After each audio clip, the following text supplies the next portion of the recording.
Alhamdulillah. Dr. Mubashir Saab, I'm Shahid Qureshi, and I was at IBA Karachi for like 12 years. I'm a mechanical engineer. My first degree was mechanical engineering, followed by manufacturing engineering, followed by working in industry for 12 years. Lumps से MBA किया, एक लाहौर वाला lumps, एक जामशोर के पास भी एक lumps है, ये मेडिकल साइंस वाला। तो वहाँ से मास्टर, तो वहाँ से ना सर फिर मेरी PhD जर्मनी से है। तो मेरी कहानी जरा अनलर्निंग की कहानी है। So what we try to do here in this course, the global certificate in entrepreneurship courses, I am approaching 58 now and I am vice chancellor of university. और मेहरान में हमें काफ़ी काम करने का मौका मिला, मेहरान यूनिवर्सिटी में 2016, 17, 18, 19, 20, 21। आपके वाटर रिसोर्सेज डिपार्टमेंट में आपके अरबेला अरबेला भुट्टो साहिबा थी आपकी एंटरप्रेन्योरशिप के टेक्नोलॉजी के एरिया में।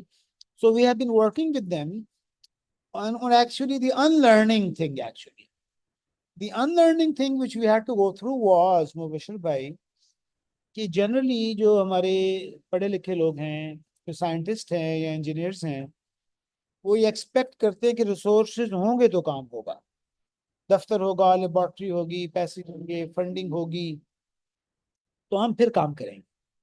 तो जो एंटरप्रेन्योरशिप है, जो जो एंटरप्रेन्योरशिप की जो डेफिनेशन है, वो बड़ी इंटरेस्टिंग है।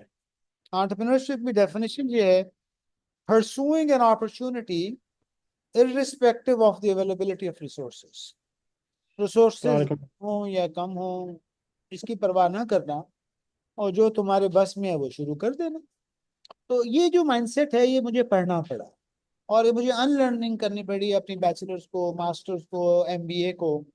वहाँ ये सिखाया जाता है कि प्लानिंग बनाएं, स्ट्रैटेजी बनाएं, पैसे इकट्ठे करें। तो ये इसकी बुनियाद के ऊपर, आप जानते हैं डॉक्टर जीशान खत्री, जामशोर में, जानते हो नहीं? डॉक्टर जीशान खत्री हमारे दोस्त जी। भी हैं, उन्होंने हमारे कुछ सेशंस भी लिए हुए हैं। अब जीशान खत्री की जो कहानी है, वो एंटरप्रेन्योरशिप की कहानी। वो कहानी ये है कि तुम्हारे पास जो भी अवेलेबल रिसोर्सेज हैं, उनको हम बर्ड इन हैंड कहते हैं। और अल्लामा इकबाल इसको बहुत खूबसूरत अंदाज में कहते हैं, जहान ताजा की अफकार ताजा से है नमूद। अगर तुम फ्रेश जहान बनाना चाहते हो, तो फ्रेश दुनिया लेकर आओ, फ्रेश आइडियाज लेकर आओ। फ्रेश दुनिया बनाना चाहते हो तो फ्रेश आइडियाज लेकर आओ, कि संगो खिश्त से होते नहीं जहां पैदा, ईंटों और पत्थरों से जहां नहीं बनते। ईंट पर पत्थर चाहिए, लेकिन आइडियाज आर इम्पोर्टेंट।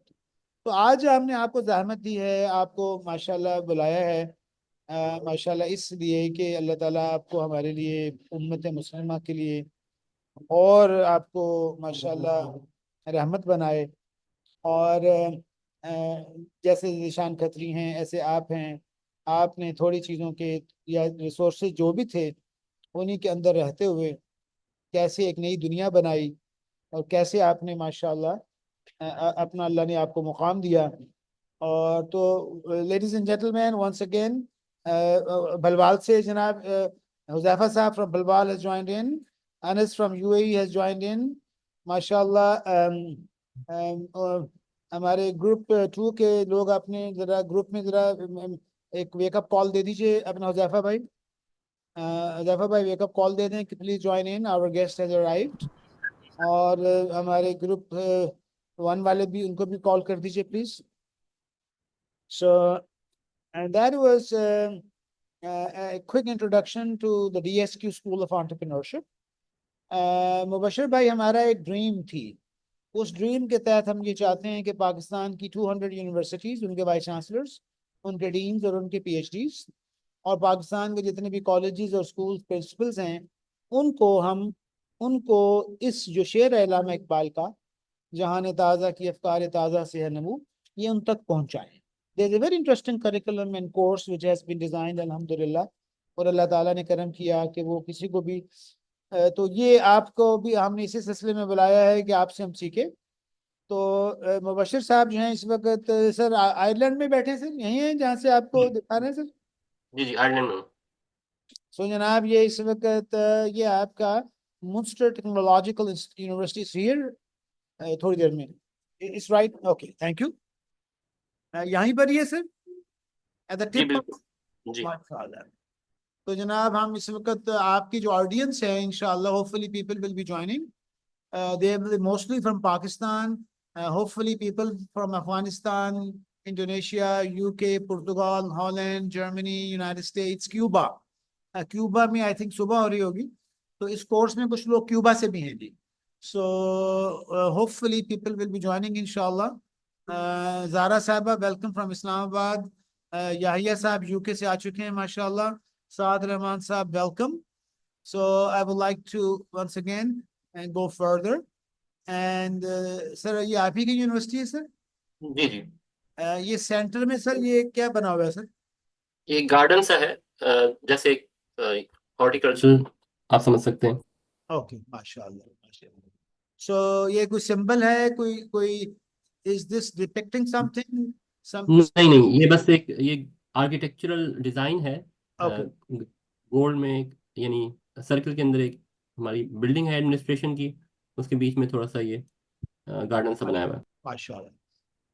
तो जनाब आप ये देखें कि मुझे तो इस बिल्डिंग में सिंपलिसिटी नजर आ रही है, ब्रिक्स का इस्तेमाल हो रहा है और मोर ऑर्गेनिक। अगली स्लाइड में जनाब हमारे मुबशिर साहब का तारुफ है, और उसकी अगली स्लाइड में मैं ज़रा देख रहा था माशाल्लाह हमारे भाई को अल्लाह ताला ने ये काफ़ी इज्जत दी, और ये ज़ाहिर है इसके अंदर अल्लाह सुब्हानहू तआला का फजल करम। कुल बिस्मिल्लाहिर रहमानिर रहीम, कुल इन्नल फज़ल बियदिल्लाह। ए नबी सल्लल्लाहु अलैहि वसल्लम इनसे कह दीजिए सारा का सारा फजल अल्लाह के हाथ में है। कुल इन्नल फज़ल बियदिल्लाह, जिसको चाहते हैं वो अता फरमा देते हैं। तो माशाल्लाह मेरा तो यहाँ पर 9-9 है। तो आपको बहुत बहुत मुबारक हो सर। अल्लाह ताला आपको पाकिस्तान के लिए, मिल्लत इस्लामिया के लिए, इंसानों के लिए कबूल फरमाए। और ये ब्लॉकचेन और आईटी और टेक्नोलॉजी। तो जनाब ओवर टू माशाल्लाह भाई मुबश्शिर रहमानी साहब सर। जी, थोड़ा सा अगर आप मुझे क्लैरिफाई कर दें कि मेरे पास टाइम कितना होगा, और क्या मैं अपनी स्लाइड्स शेयर कर सकता हूँ? हाँ जी बिल्कुल जनाब, you are allowed to share slides. अगर आप कहेंगे तो को होस्ट भी बना देते हैं आपको, मैं आपको को होस्ट भी बना देता हूँ। और माशाल्लाह इसके अलावा sir once again I think you have like 50 minutes, 55 minutes भी हो सकते हैं। 5-10 मिनट आखिर में हम सवाल ले लेंगे। और जो क्वेश्चंस हैं मेरे प्यारे साथियों चैट पर कर लें बेहतर होगा, ताकि वो communication, please try to keep your cameras open, ताकि वो एनर्जी मिलती है हमें। और मैं बहुत शुक्रगुजार हूँ मुबशर भाई का, और हम ये जानना चाहेंगे कि अल्लाह ताला हमसे ये कहते हैं मुबशर भाई, वल्लाहु युहिब्बुल मोहसिनीन। अल्लाह ताला मोहसिनीन को पसंद करते हैं। मोहसिनीन से मुराद एक्सेलेंस लाने वाले। ये सर हमारे जवाद साहब जामशोरों से भी है, ये पाकिस्तान हैदराबाद। मुबशर भाई मुल्क का नाम लिखा होता है पाक, आगे हर नाम के आगे आपको पाक, हैदराबाद। जवाद साहब जीकी से पढ़े हुए हैं और हैदराबाद में बैठे हुए हैं। जवाद भाई मुबशर साहब इज फ्रॉम वालेकुम। हैदराबाद जामशोरो। ठीक है जी। माशाल्लाह, अस्सलाम वालेकुम। जी और इस क्लास में मुकर्रम साहब भी हैं, is mechanical engineer, 85 83 years old sir. इस क्लास में आपको सबसे छोटा बच्चा इस वक्त मेरे ख्याल 5 दिन का भी है, वो मदर के साथ क्लास में आता है। तो क्लास ईयर 5 to 83 इंशाल्लाह will be attending your session. Over to Mubashar भाई। जी बहुत बहुत शुक्रिया। क्या आप मेरी स्लाइड्स देख सकते हैं? यस सर जी। जी, बहुत बहुत शुक्रिया डॉक्टर शाहिद साहब, जी आपने अस्सलाम वालेकुम। इनवाइट किया। जी वालेकुम अस्सलाम। तो बेसिकली मैं थोड़ा सा अपना इंट्रोडक्शन कराना चाहूँगा, और फिर मैं अपना जर्नी आपको बताऊँगा। मैं बुनियादी तौर पे कंप्यूटर सिस्टम्स इंजीनियर हूँ, और 2004 में मैंने Mehran university of engineering and technology से इंजीनियरिंग की। उसके बाद 2004 के बाद डेफिनेटली हर इंजीनियर की ख्वाहिश होती है कि जॉब मिले उसको। तो जब मैं जॉब लेने के लिए गया, तो जॉब मिल के नहीं दे रही थी, क्योंकि कराची में जो मार्केट है वो एनईडी यूनिवर्सिटी के इंजीनियर्स की है बेसिकली। क्योंकि कुछ इस तरह से ऑर्गेनाइजेशन है वहाँ पे कराची के अंदर के, जो एनईडी यूनिवर्सिटी से फारिग होता है उसको ज़्यादा प्रेफरेंस मिलती है। तो मुझे रियली स्ट्रगल करना पड़ा, कई जगहों पे इंटरव्यू दिए। तो मुझे हैरानगी होती थी कि अ, यानी मेरे माइंड में ये नहीं था कि डिग्री कहाँ से ली है उसका भी इम्पैक्ट होता है। तो मैं उनसे कहता था कि भाई आप मेरे स्किल्स को देख लें, आप मेरी कॉम्पिटेंस को देखें, इंटरव्यू में देखें, मेरी परफॉर्मेंस को देखें, आप मेरी डिग्री को क्यों देख रहे हैं? तो ये एक चैलेंज था। मगर इस चैलेंज को लेते हुए मैंने आगे प्रोसीड किया। तो काफ़ी जगह इंटरव्यूज हुए। एक जगह इंटरव्यू के अंदर मुझे सक्सेस मिल गई और उन्होंने मुझे 6,000 रुपये में 2005 के अंदर जॉब में रखा उस वक्त। तो वहाँ पे मेरा जो काम था 2005-06 के अंदर, वो बेसिकली एक फैक्ट्री थी साइट एरिया के अंदर, कराची साइट एरिया के अंदर। और उनका एक कंप्यूटर नेटवर्क था पूरा, 100 के करीब कंप्यूटर्स थे नेटवर्क पे, उसको मेंटेन करना था। और जो एम्प्लॉयज़ हैं जो कंप्यूटर वगैरह पे काम करते हैं, उनकी मेंटेनेंस वगैरह थी।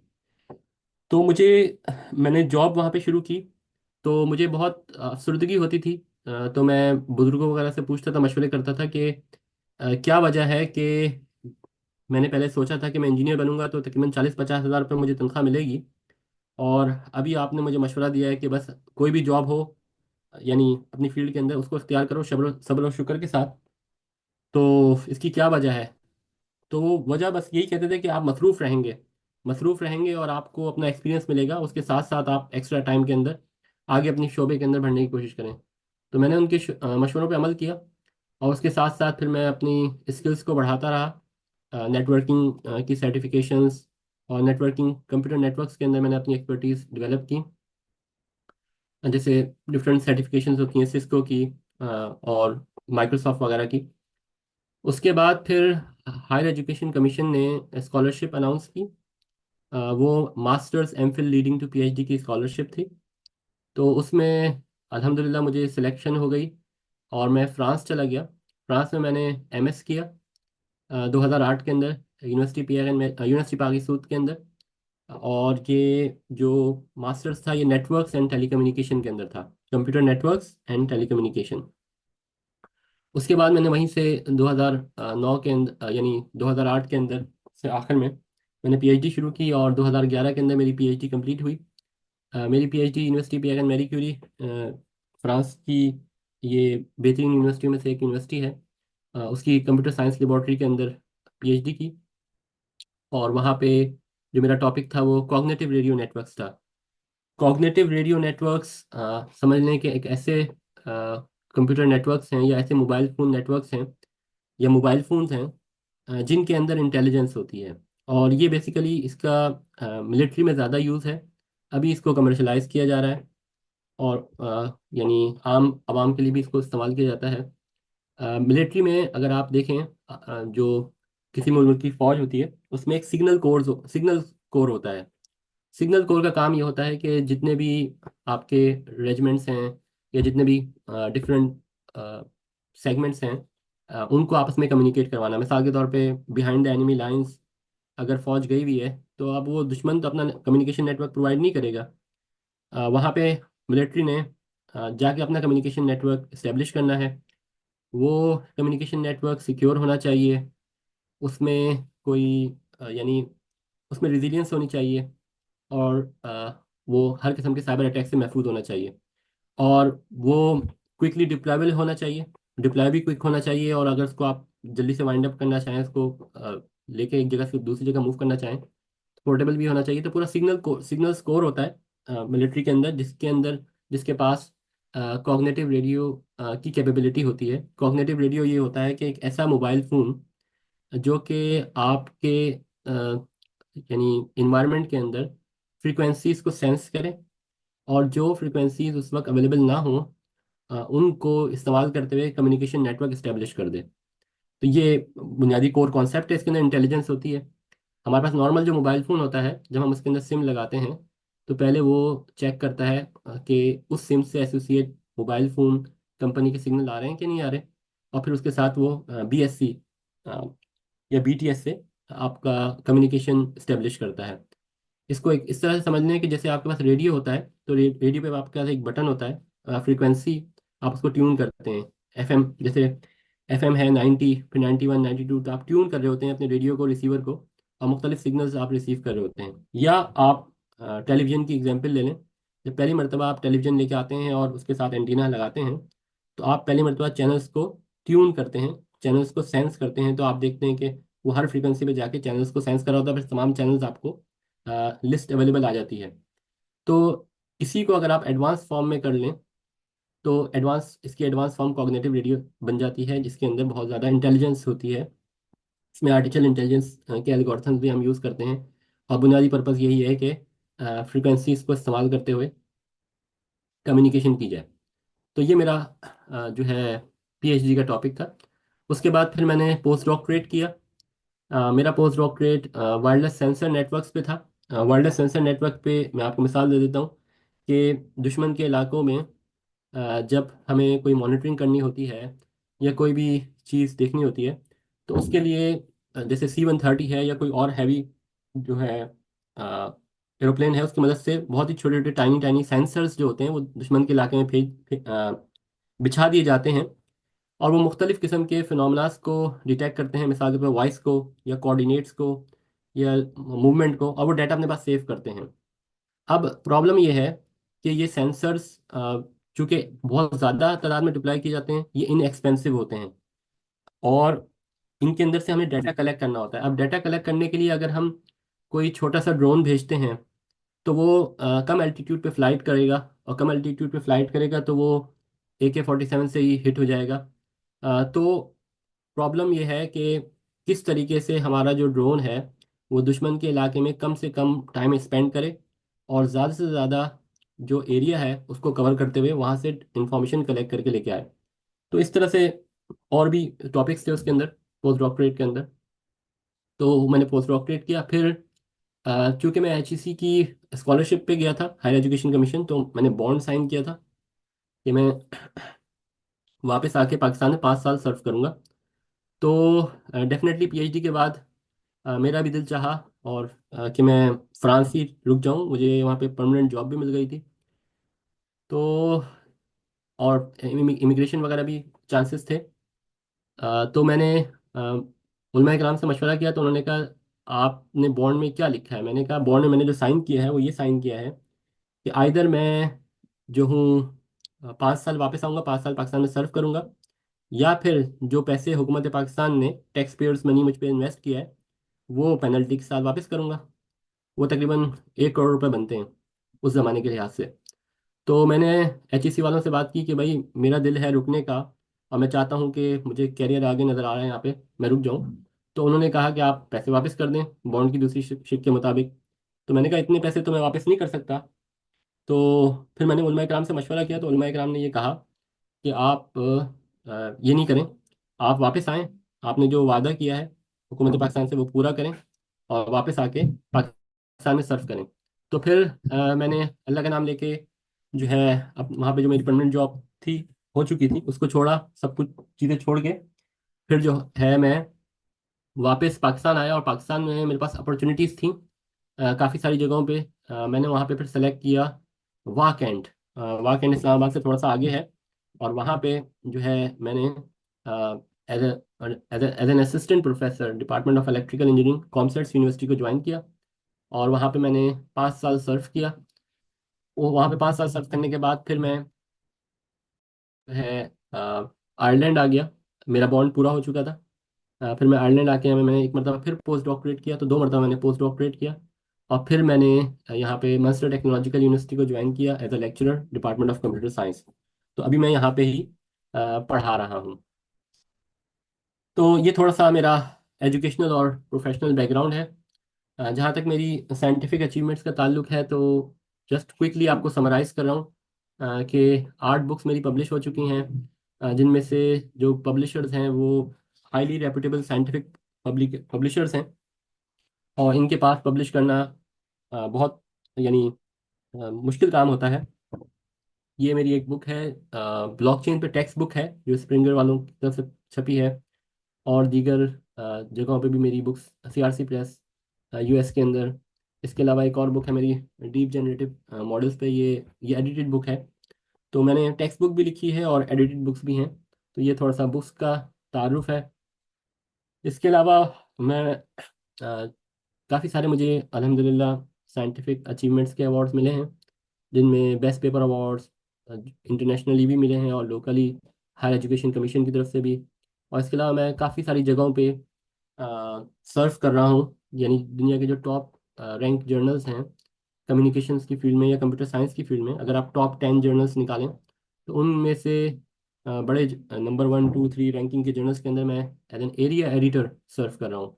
एरिया एडिटर का मतलब ये होता है कि आप उस पर्टिकुलर एरिया में जितने भी पेपर्स रिसर्च आर्टिकल्स आ रहे हैं उनको आप देख रहे हैं। और इसके अलावा टेक्निकल जो मुख्तलिफ जर्नल्स हैं, ट्रांजेक्शन्स हैं, ये बहुत ही प्रेस्टिजियस वेन्यू है कम्युनिकेशन और कंप्यूटर साइंस के वेन्यूज़ के अंदर।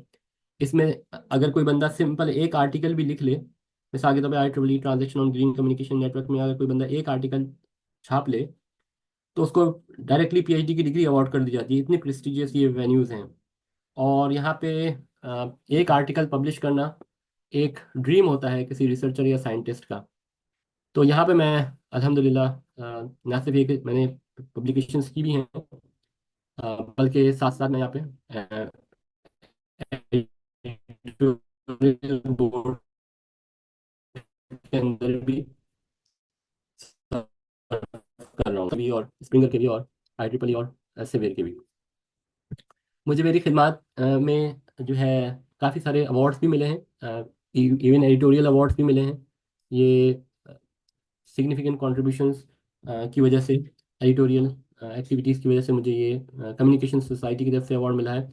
इसके अलावा रिसेंटली मेरी बहुत ज़्यादा जो एक्टिविटीज़ हैं वो public engagement, education and public engagement के हवाले से हैं। यानी साइंस को आसान अल्फाज में बयान करके जो अवामुन्नास है उसके अंदर साइंस का शऊर उजागर करना। तो इस रिकॉग्निशन को मुझे जो साइंस फाउंडेशन आयरलैंड है, यानी जो मिनिस्ट्री ऑफ साइंस है आयरलैंड की, उसमें उनका जो कनेक्ट सेंटर है उसने मुझे ये अवार्ड दिया है 2022 के अंदर, कि मैंने एजुकेशन एंड पब्लिक इंगेजमेंट के अंदर काफ़ी ज़्यादा काम किया है। तो जो मेरे अभी आपको नेक्स्ट स्लाइड में मैं आपको बताता हूँ कि मैंने वो क्या काम किए हैं। इसके अलावा जैसे मैंने आपको बताया कि ये एजुकेशन और पब्लिक इंगेजमेंट में मेरे काम हैं, तो उसका मतलब ये हुआ कि मैं साइंस को या साइंसी मौज़ूआत को, मुश्किल मौज़ूआत को आसान अल्फाज में बयान करके अवाम उन्नास के अंदर उन कॉन्सेप्ट्स को समझाता हूँ। तो ये कुछ मेरे मौज़ूआत हैं, जैसे क्रिप्टो करेंसी का एक मौजू है, मेरा स्पेशलाइजेशन है, ब्लॉकचेन है, NFTs, non fungible token, metaverse, ये सारे टॉपिक्स हैं। तो जो पाकिस्तान के जो बड़े सगीर पाक व हिंद के जो टॉप क्लास के जो दीनी मदारिस से निकलने वाले रसाइल हैं उनके अंदर मेरे मज़ामीन छपे हैं, और कई एक साथ में छपते आ रहे हैं। ये माहनामा बैनात है, ये जामिअतुल उलूम इस्लामिया बंदूरी टाउन में यहाँ यहाँ पे छपा है ये। और ये बहुत ही यानी रासिखुल अकीदा किस्म का एक जरीदा है जहाँ पे ये चीज़ छपी है। इसके अलावा आप दारुल उलूम देवबंद ले लें, दारुल उलूम हक्कानिया कूड़ा खटक ले लें, ईदगाह कबीर वाला, और इसके अलावा दीगर कई मदारिस हैं जहाँ पे मेरे मज़ामीन मुसलसल छपते आ रहे हैं। और वो मौजूआत, इसमें ब्लॉकचेन भी है, क्रिप्टो करेंसी भी है, साइंसी तहकीक भी है, ये भी हैं। डेफिनेटली ये साइंसी अ, इनकी साइंटिफिक सिग्निफिकेंस नहीं है, ये अवामुन नास के अंदर शऊर पैदा करने के लिए ये आर्टिकल्स लिखे गए हैं। इसके अलावा ये कुछ छोटे छोटे बुकलेट्स हैं जो कि क्रिप्टो करेंसी के मौजूआत पे ही हैं, और मेटावर्स और इस किस्म के मौजूआत पे हैं। इसके अलावा आयरलैंड के अंदर जैसे आप देख सकते हैं कि ये आयरलैंड के कौमी अखबारात के अंदर, कौमी चैनल्स के अंदर, न्यूज़पेपर्स के अंदर मैंने आर्टिकल्स लिखे हैं और लोगों को डिफरेंट टेक्नोलॉजीज़ के बारे में बताया है। मिसाल के तौर पे यहाँ पे जैसे हमारे पाकिस्तान में PTV होता है, तो पाकिस्तान में RT ही है जो यहाँ का नेशनल ब्रॉडकास्टिंग मीडियम है। तो वहाँ पे मैंने ये एक आर्टिकल लिखा, और cyber criminals using your computer, कि किस तरीके से साइबर क्रिमिनल्स आपके कंप्यूटर को इस्तेमाल करते हुए जो है अपने मकासद के अंदर इस्तेमाल कर सकते हैं। इसी तरीके से क्रिप्टो और NFTs क्या हैं। इसके अलावा डिफरेंट रेगुलेटरी, यूरोपियन यूनियन की रेगुलेशंस हैं उससे मुताल्लिक। फिर पाकिस्तान में डॉन न्यूज़पेपर है, उसमें मैं लिख कर रहा हूँ अ, उसके एडिटोरियल्स के अंदर, और उसमें फ्लैश लोन है, डिसेंट्रलाइज फाइनेंस है। और इसके अलावा दूसरे अखबार हैं पाकिस्तान के, जैसे पाकिस्तान टुडे है, या इसमें बताया गया है कि किस तरीके से रिसर्च पेपर्स की इम्पोर्टेंस क्या है, या एकेडमिक यूनिवर्सिटी रैंकिंग्स क्या होती हैं, कैसे वो मेजर की जाती हैं। आपने सुना होगा यूनिवर्सिटी की रैंकिंग होती है, जैसे एमआईटी पहले नंबर पे है, स्टैनफोर्ड दूसरे नंबर पे है, ऑक्सफोर्ड तीसरे नंबर पे है। तो ये जो यूनिवर्सिटीज़ हैं, अ, इनकी जो रैंकिंग है, इसकी सिग्निफिकेंस क्या है, इसकी ज़रूरत क्या है, और ये कैसे होती है, और इसमें क्या इंपॉर्टेंट है। इसके अलावा ये आयरलैंड की कुछ मैगजीन्स हैं, न्यूज़ मैगजीन्स, उसमें मैंने आर्टिकल्स लिखे हैं। तो ये थोड़ा सा मीडिया कवरेज है, तो ये मैंने सोचा कि आपको शेयर कर दूं। ये यहाँ के जो मुझे डिफरेंट अवार्ड्स मिले, इंटरनेशनली रिकॉग्निशन यहाँ की न्यूज़ के अंदर, ये मेरी न्यूज़ इन्होंने छापी फुल पेज के अंदर न्यूज़पेपर्स के अंदर। और ये मैंने रिसेंटली एक बुक लिखी थी ग्रीन एनर्जी पे। तो आर्टिफिशियल इंटेलिजेंस के जो एल्गोरिथम्स होते हैं, उसमें जो एनर्जी कंज्यूम हो वो लेस से लेस हो, उस पर ये बुक है बेसिकली। तो उसमें बहुत ज़्यादा इंटरव्यूज मैंने दिए हैं और कवरेज की है। तो यहाँ तक तो थोड़ा सा मेरा इंट्रोडक्शन था। या सोशल मीडिया पे जाके देख सकते हैं, और कवरेज आपको मिल जाएगी। डिफरेंट पॉडकास्ट हैं, डिफरेंट टेलीविजन शोज़ के अंदर, या प्राइम न्यूज़ के अंदर मैंने पहले काफ़ी इंटरव्यूज़ वगैरह दिए हैं, और कवरेज भी हुई है। तो ये जस्ट एक स्नैपशॉट था, ताकि आपको थोड़ा सा बैकग्राउंड पता चल जाए मेरे मुतालिक। अच्छा, मैं थोड़ा सा एक अहम मौजू की जानिब आपकी तवज्जो दिलाना चाहूँगा। वो बुनियादी तौर पे, क्योंकि मुझे एक्सीलेंस के बारे में थोड़ी सी बात करनी है, तो मैं चूँकि रिसर्च से मेरा ताल्लुक़ है, तो मैं वही बात करूँगा। लेकिन रिसर्च, मिसाल के तौर पे हम जब कहते हैं कि यार मुझे एक मोबाइल फ़ोन लेना है, मोबाइल फ़ोन ख़रीदना है, तो मैं अपने दोस्त से कहता हूँ, तो वो दोस्त क्या करेगा, वो कहेगा ठीक है, मैं तुम्हें दो तीन डिफरेंट मॉडल्स का मार्केट में रिसर्च करके बता देता हूँ कि कौन सी मॉडल अच्छा रहेगा, कौन सा अ, किस मॉडल में मेमोरी ज़्यादा होगी, या किसकी प्राइस कम होगी। तो क्या ये रिसर्च हुई? क्या ये साइंटिफिक रिसर्च हुई? नहीं, ये साइंटिफिक रिसर्च नहीं है। इस तरीके से जब कोई क्राइम होता है, तो आपके इंस्पेक्टर्स होते हैं जो कि इन्वेस्टिगेट करते हैं क्राइम को, तो वो भी तो रिसर्च करते हैं। तो क्या वो साइंटिफिक रिसर्च है? नहीं, वो साइंटिफिक रिसर्च नहीं है। Scientific research basically, scientific research ये है कि आप नॉलेज, न्यू नॉलेज क्रिएट कर रहे होते हैं। न्यू नॉलेज जब आप क्रिएट करते हैं, तो फिर बेसिकली आप साइंटिफिक रिसर्च के अंदर कंट्रीब्यूट कर रहे होते हैं। और साइंस नाम ही बेसिकली ये है कि आप न्यू नॉलेज क्रिएट कर रहे हो। तो हमारे पास प्रॉब्लम ये है कि हम न्यू नॉलेज तक नहीं जा रहे होते। न्यू नॉलेज से पहले पहले के जो फेजेस हैं, उसी को हम ये समझते हैं कि शायद वो रिसर्च है। और अफसोस की बात यह है कि अगर हम पूरी उम्मत मुस्लिमा या पूरी मुस्लिम ममालिक को देखें, तो वहाँ पे एक इस तरीके से एक माइंडसेट बना दिया गया है कि उनके अंदर कैपेसिटी ही बिल्डअप नहीं हुई रिसर्च करने की। जब कैपेसिटी ही बिल्डअप नहीं हुई रिसर्च करने की, तो हम आलमी दुनिया के अंदर जो डेवलप ममालिक हैं, उनके साथ हम compete नहीं कर सकते रिसर्च के अंदर। और हम अपने यानी हम अपने खोल के अंदर हैं, और हम समझते हैं कि हम बहुत एक्सीलेंट काम कर रहे हैं, जबकि ऐसा नहीं है। अब इसकी मिसाल ऐसी है कि इस वक्त दुनिया में एक एक इंटरनेशनल स्टैंडर्ड है ना रिसर्च का। लोग एक चीज़ को स्टैंडर्ड समझते हैं। हम क्या करते हैं, हम उस स्टैंडर्ड को नहीं मानते, और उसके बजाय हम अपने स्टैंडर्ड पाकिस्तान में क्रिएट करते हैं, या मुस्लिम ममालिक में क्रिएट करते हैं। तो उसकी वजह से जो है हम इंटरनेशनली compete ही नहीं कर पाते। अब मिसाल के तौर पे higher education commission, government of Pakistan ने अपनी रैंकिंग क्रिएट की हुई है जर्नल्स की। अब ये रैंकिंग इंटरनेशनली रिकॉग्नाइज नहीं है। हमें चाहिए कि हम इंटरनेशनली रिकॉग्नाइज रैंकिंग को फॉलो करें, और कोशिश ये करें कि इंटरनेशनली जो चीज़ें साइंस के अंदर तस्लीम की जाती हैं उसको मानें। इसकी मिसाल ऐसी है कि हम ये कहें कि यार नोबेल प्राइज़ पाकिस्तान खुद ही इशू करना शुरू कर दे, और कहे कि हम खुद ही अपनी मर्जी से डिफाइन करेंगे कि किसको नोबेल प्राइज़ मिलना चाहिए, और पाँच छः लोगों को पाकिस्तान के अंदर ही नोबेल प्राइज़ दे दें। तो कोई भी अक्लमंद बंदा ये कहेगा कि यार नोबेल एक फाउंडेशन है, जो कि जिसका एक सर्टेन क्राइटेरिया है। अगर आपने नोबेल प्राइज़ के लिए कम्पीट करना है, तो आप उनके स्टैंडर्ड्स को फॉलो करें, उस लेवल की आप रिसर्च करें, और फिर उसके बाद डेफिनेटली आपको नोबेल प्राइज़ भी मिल जाएगा। अब ये जो नोबेल प्राइज़ रिसर्च है, ये जो नोबेल प्राइज़ लेवल की जो रिसर्च है, अ, ये कौन करेगा? ये हम नहीं करनी है ना। ये जब हम कर सकेंगे, जब हम अपनी फील्ड के अंदर एक्सीलेंस लेके आएंगे। तो हम एक्सीलेंस के बजाय, यानी हम डेप्थ में जाने के बजाय सतही सतही चीज़ों पर रहते हुए और सिर्फ दावे करके जो है ना, हम साइंस को भी आगे करना, लेके चलना चाहते हैं, तो ये मुमकिन नहीं है। इसके लिए तो बहुत ज़्यादा मेहनत करनी पड़ती है। और ये जो मेहनत है, ये सिर्फ दो चंद सालों के अंदर नहीं हो सकती।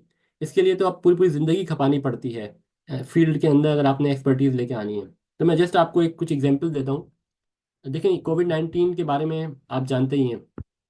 कोविड 19 के बारे में अगर आपने एक्चुअल रिसर्च को पढ़ना है, तो आप सोशल मीडिया पे, फेसबुक पे, यूट्यूब पे या अखबारात के अंदर जाके नहीं पढ़ेंगे।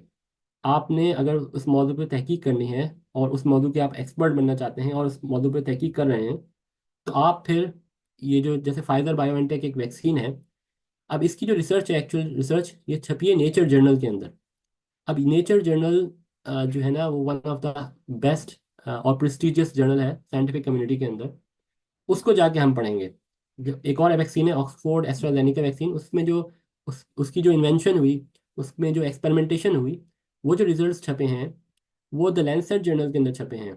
और ये दोनों क्लैरिवेट वेब ऑफ साइंस से इंडेक्स हैं। तो मैंने कहा कि क्लैरिवेट वेब ऑफ साइंस को दुनिया मानती है, हमारी एचईसी अपनी रैंकिंग लेके आती है।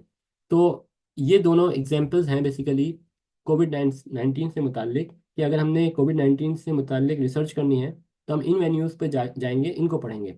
अब एक एक फिनोमेना होता है जिसे हम कहते हैं GIGO, garbage in garbage out.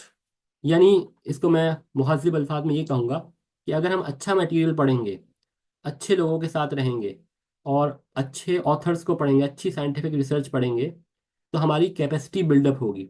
और फिर हमारी जो माइंड जो सोचेगा, वो भी फिर नए इनोवेटिव आइडियाज़ को और चैलेंजिंग आइडियाज़ को देखेगा, और आइडियाज़ को चैलेंज भी करने की कैपेसिटी डेवलप होगी। तो ज़रूरत इस चीज़ की है कि हम अपनी कैपेसिटी को बिल्डअप करें। हम जिस भी शोबे में काम करें, उसमें ये देखें कि उसमें इंटरनेशनल स्टैंडर्ड्स क्या हैं, उसमें बेहतरीन से बेहतरीन रिसर्च, अगर हम रिसर्च के शोबे के अंदर हैं, वो कहाँ पे हो रही है, उन वेन्यूज़ को हम स्टार्ट करें।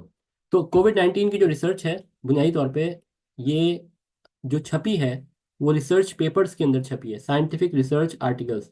मैं साइंटिफिक रिसर्च आर्टिकल्स को इस वास्ते से बयान कर रहा हूँ कि एक हमारी कुछ लोगों की जाने से ये लहर चली है कि वो निगेट करें कि साइंटिफिक रिसर्च आर्टिकल्स की जो वैल्यू है, वो कुछ भी नहीं है। तो उस चीज़ को काउंटर करने के लिए मैं आपको ये बता रहा हूँ कि कोविड 19 की इवन रिसर्च जो है, वैक्सीन्स की जो रिसर्च है, वो भी जर्नल आर्टिकल्स के अंदर पब्लिश हुई है। तो ये नेचर का आर्टिकल है वो, जिसमें जिसको आप देख सकते हैं, जिसमें फाइजर बायोएनटेक के एक्सपेरिमेंट्स कंडक्ट किए गए हैं। ये द लैंसेट का आर्टिकल है, जिसमें ऑक्सफोर्ड एस्ट्राजेनिका की जो है रिजल्ट्स को डिस्क्राइब किया गया है। अब ये दो एग्जांपल्स हो गए जर्नल आर्टिकल के। एक और एग्जांपल ये है कि आपने डीएनए के बारे में सुना होगा। तो डीएनए का जो स्ट्रक्चर है डबल हेलिक्स का, ये 1953 के अंदर जेम्स वॉटसन ने और फ्रांसिस क्रिक ने पब्लिश किया था एक रिसर्च पेपर के अंदर, और ये नेचर जर्नल के अंदर पब्लिश हुआ था। और उनको जो इनाम मिला था डीएनए पे काम करने पे, नोबेल प्राइज 1962 के अंदर मिला था, फिजियोलॉजी और मेडिसिन के अंदर, उनकी इस अचीवमेंट, साइंटिफिक अचीवमेंट्स। तो ये जो बेसिकली इनका जो काम है, ये रिसर्च आर्टिकल्स के अंदर छपा है, और वो जर्नल था नेचर जर्नल। इसी तरीके से जब हम बात करते हैं, कुछ अर्से पहले हमने बात की थी Pakistan 10 billion tree tsunami project. इसको यूएनईपी ने सपोर्ट किया था, और उसके ज़रिए से हम रिस्पांस देना चाह रहे थे ओजोन लेयर डिप्लीशन को। तो बेसिकली ये जो एंटार्क्टिक ओजोन होल है, इसको जो फार्मन ने और इनके साथियों ने 1985 में रिपोर्ट किया था कि ओजोन लेयर एक ओजोन होल एक बन रहा है। और ये जो आर्टिकल था, ये पब्लिश हुआ था नेचर जर्नल के अंदर। तो ओजोन लेयर की जो डिस्कवरी है, ओजोन जो होल है उसकी डिस्कवरी से मुतालिक भी आप देखें कि एक आर्टिकल के अंदर, साइंटिफिक आर्टिकल के अंदर रिपोर्ट किया गया है। इसी तरीके से अभी जो हम कम्युनिकेशन कर रहे हैं, या कोई भी कम्युनिकेशन जो हो रही है, चाहे मोबाइल फ़ोन पे हो या टेलीफोन पे हो, ये बेसिकली इसकी जो फाउंडेशंस हैं, वो क्लॉड शैनन ने रखी थी। और ये फादर ऑफ इंफॉर्मेशन थ्योरी है। इंफॉर्मेशन थ्योरी हमारी कम्युनिकेशन के अंदर एक ऐसी ब्रांच है जो कि आपको थ्योरेटिकल फाउंडेशंस बताती है कम्युनिकेशन की, कि किस चैनल पे हम कितनी कैपेसिटी अचीव कर सकते हैं, कितना डाटा ज़्यादा से ज़्यादा हम ट्रांसफ़र कर सकते हैं, या उसकी अपर बाउंड या लोअर बाउंड कितनी है। तो इसमें उन्होंने एक आर्टिकल लिखा था 1948 के अंदर, बेल सिस्टम्स जर्नल के अंदर, टेक्निकल जर्नल के अंदर। और ये one of the highly cited paper है कम्युनिकेशंस के अंदर।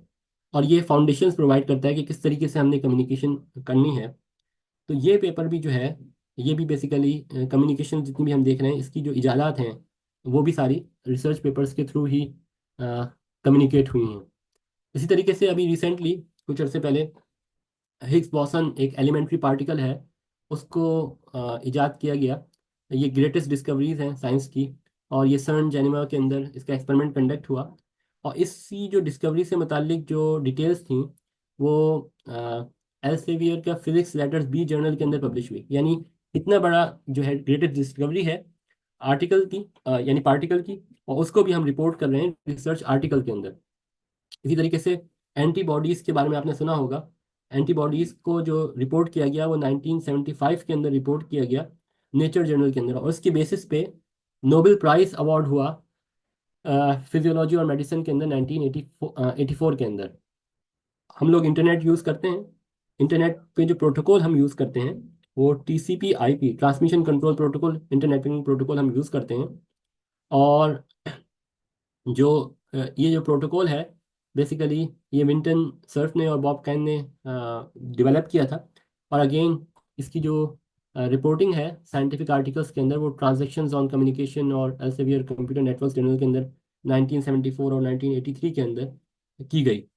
तो ये भी बेसिकली ये साबित करता है कि इवन इंटरनेट में जो इंटरनेट के अंदर जो दुनिया के अंदर या कम्युनिकेशन नेटवर्क के अंदर जो डिस्कवरीज हो रही हैं, जो इन्वेंशंस हो रही हैं, वो सारी रिपोर्ट हो रही हैं थ्रू साइंटिफिक आर्टिकल्स।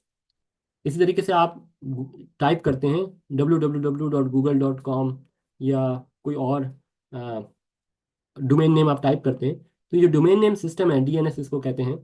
क्योंकि अगर आप आईपी यूज़ करते हैं तो आईपी रिमेंबर करना आपके लिए मुश्किल होता है। आईपी जैसे 192.168.0.8 या इस तरह से बहुत मुश्किल किस्म के नंबर्स होते हैं। तो वो उसको मैप करना एक प्रॉपर नंबर नेमिंग के साथ, नेमिंग कन्वेंशन के साथ, वो डीएनएस के जरिए से होता है, डोमेन नेम सिस्टम के जरिए से। उसको पॉल मोकापेट्रस ने 1983 के अंदर आरएफसी के अंदर इंट्रोड्यूस किया था। फिर 1995 में वो बाकायदा रिसर्च आर्टिकल की फॉर्म में पब्लिश हुआ। तो खुलासा कलाम यह है कि अगर आप पिछले 20 साल, तकरीबन 20 साल के नोबेल प्राइज विनिंग रिसर्च निकालें फिजिक्स के अंदर, मैं फिजिक्स की बात कर रहा हूँ, एक डोमेन ले लेते हैं फिजिक्स का। तो उसके अंदर अराउंड 50% यानी जो रिसर्च है वो आप ये कह सकते हैं वो, यानी 1995 से लेकर 2017 तक का पीरियड आप निकाल लें, और आप कहें कि जिन लोगों को फिजिक्स के अंदर नोबेल प्राइज़ मिला है वो किस रिसर्च की बुनियाद पर मिला है। तो वो जो रिसर्च आप पढ़ेंगे तो उनमें से जो 50% रिसर्च है वो चार फिजिक्स के बड़े जर्नल्स हैं, physical review letters, astronomical journal, science और नेचर। इन चार जर्नल्स के अंदर ये पब्लिश हुई है रिसर्च। ये उसकी डिस्ट्रीब्यूशन है। आप देख सकते हैं physical review letters 28.5, astro physical journal 11.2, science 5.6 और नेचर 4.7। नेचर बेसिकली एक हाइब्रिड जर्नल है जो कि मुख्तलिफ टॉपिक्स पे छापता है।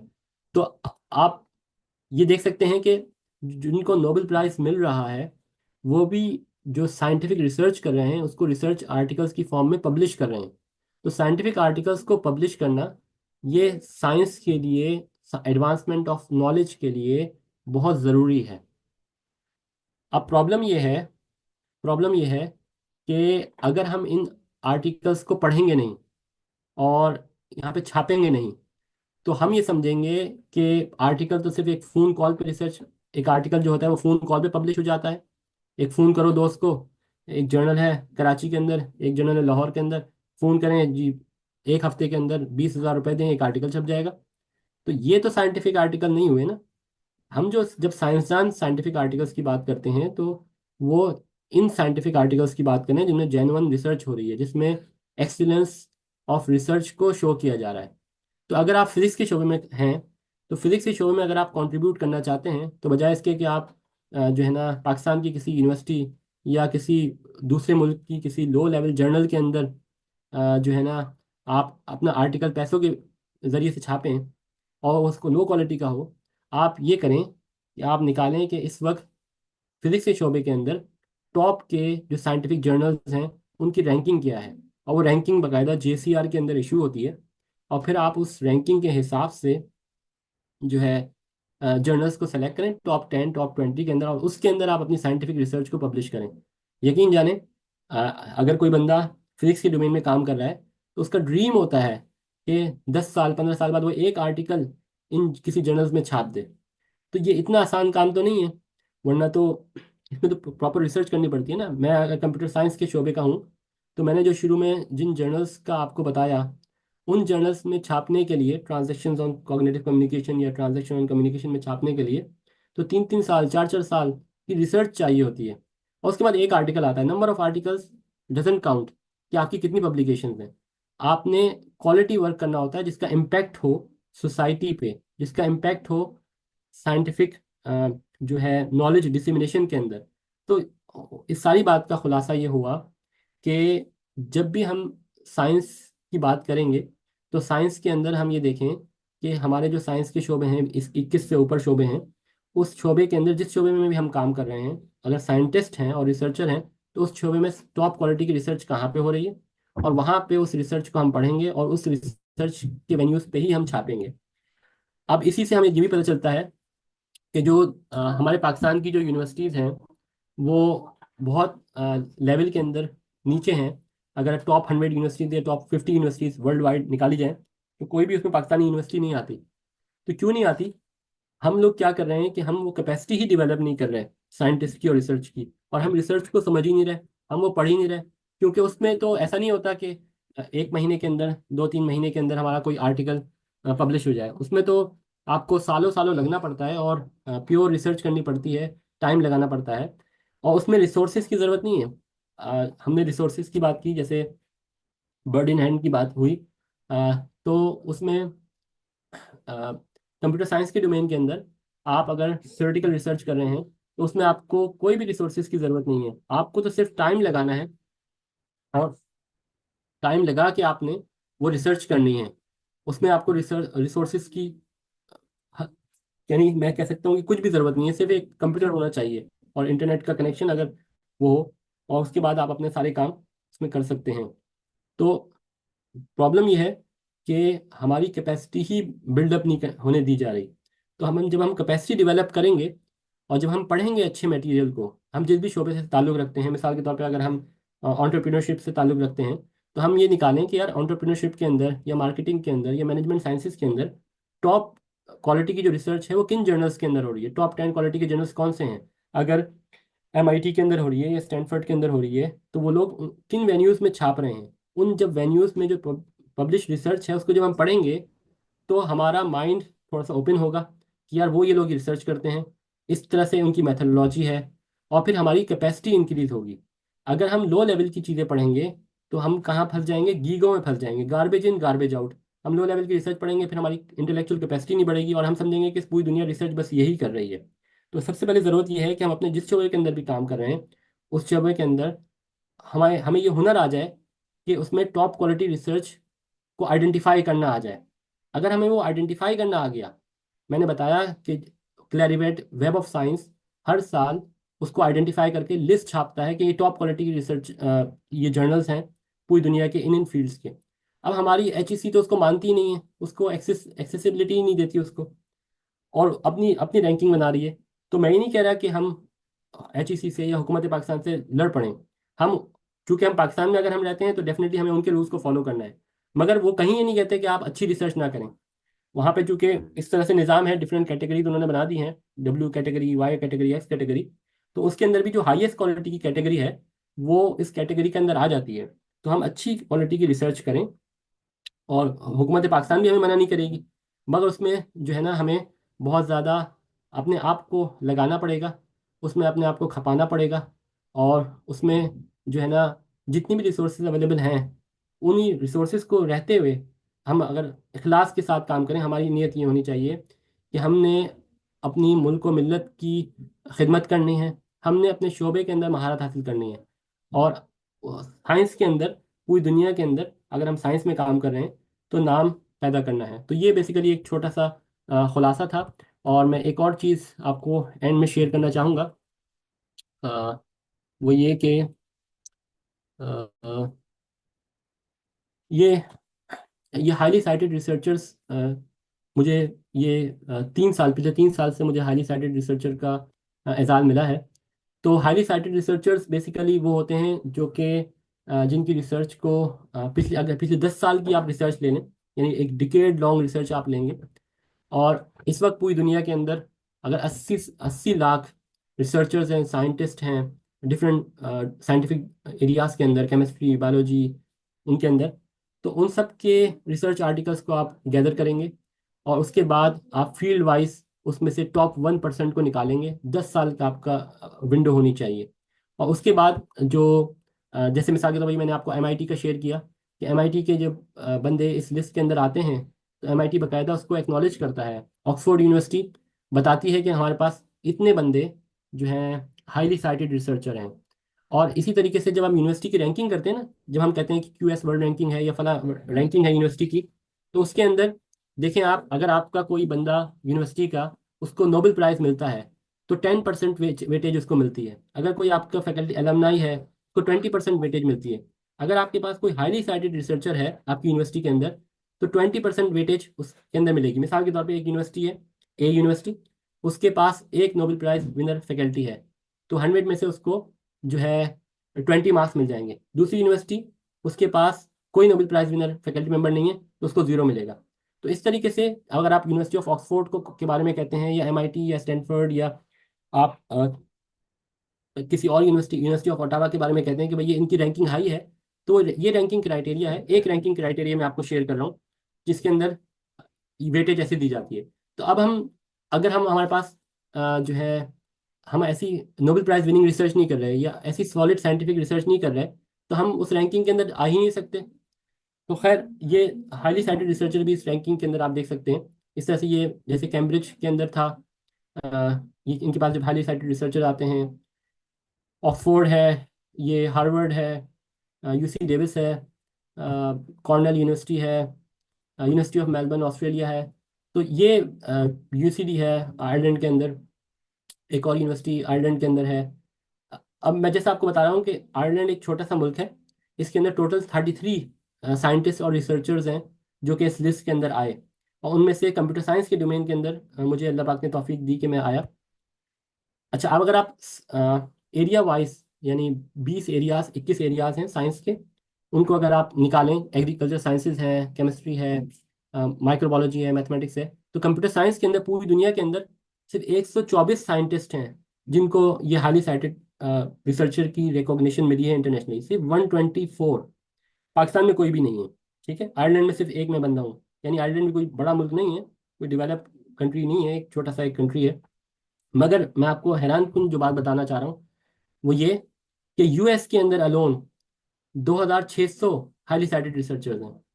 चाइना के अंदर 770 हैं, यूके के अंदर 500 से ऊपर हैं, जर्मनी के अंदर 345 के ऊपर हैं।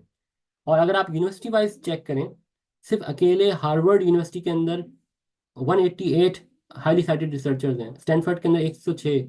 इस तरह से आपकी मैक्स प्लान जर्मनी के अंदर 70 रिसर्चर्स हैं जो मैक्स प्लान सोसाइटी के साथ एसोसिएट हैं। तो ये, यानी इस वजह से ये लोग इतने आगे पहुंचे हुए हैं साइंस के अंदर, और इतनी आगे तरक्कियां करते हैं। तो इनका अगर हमने मुकाबला करना है, ये जस्ट मैं आपको शेयर करना चाहता हूँ कि ये मुझे पिछले 3 साल से ये इसमें जिसमें मेरा नाम शुमार हो रहा है। तो हमें एक्सीलेंस की तरफ जाना पड़ेगा, अपने शोबे के अंदर महारत हासिल करना होगा। ये जो सोशल मीडिया होता है ना, सोशल मीडिया पे तो बहुत सारे लोग प्रोपेगेंड, यानी जिसे कहते हैं डिस इन्फॉर्मेशन चला रहे होते हैं। तो हम हर एक को साइंटिस्ट ना समझें, हर एक को रिसर्चर ना समझें। हम अगर किसी रिसर्चर का प्रोफाइल देखना चाहते हैं कि भाई ये साबित, भाई ये बंदा है, ये अपने आप को कहता है ये कंप्यूटर साइंटिस्ट है, या ये कहता है ये फिजिसिस्ट है, या ये केमिकल साइंसेज में काम कर रहा है, तो हम ये देखें कि ये, इसकी जो रिसर्च है उसको साइंटिफिक, इंटरनेशनल साइंटिफिक कम्युनिटी क्या रिकॉग्नाइज करती है। हम सोशल मीडिया पे उसका जो सिग्नेचर है या उसका जो प्रेजेंस है वो ना देखें, हम ये देखें, या उसकी नंबर ऑफ पब्लिकेशंस ना देखें, बल्कि ये देखें कि उसकी जो क्वालिटी रिसर्च है वो कहाँ कहाँ पब्लिश हुई है। क्वालिटी रिसर्च के लिए हमारे पास एक रैंकिंग आ जाती है, उस रैंकिंग के हिसाब से जब हम देखेंगे कि फला फला जगह पे अगर ये पब्लिश कर रहा है, तो अगर उसकी कम पब्लिकेशन भी हैं, इम्पैक्टफुल पब्लिकेशन भी हैं, तो इसका मतलब है कि वो एक जेन्युइन रिसर्चर है, और वो रिसर्चर है जो कि दुनिया में माना जाता है। तो यहाँ पे मैं अपनी बात को समेटता हूँ, और बस खुलासा करता हूँ वो ये कि अगर आप अपने किसी साइंटिफिक डोमेन के अंदर काम कर रहे हैं, रिसर्च के अंदर काम कर रहे हैं, तो उसके अंदर एक्सीलेंस आप पैदा करेंगे। जी माशाल्लाह, थैंक यू वेरी मच जनाब मुबशिर साहब। तो ये कुछ सवाल हैं, अगर आप चैट बॉक्स में देख सकें जो सवाल रेलेवेंट हों, उनको आप देखते चले जाइए। ये हमारे साथियों को जरा माशाल्लाह they are excited and they have asked so many questions जो रेलेवेंट हों, जो आप मुनासिब समझें, you are free to answer those questions. चूंकि हमारे यहाँ पीएचडी लेवल के लोग जरा कम होंगे, but these are the questions are some of them are related to research, some of them are related to excellence.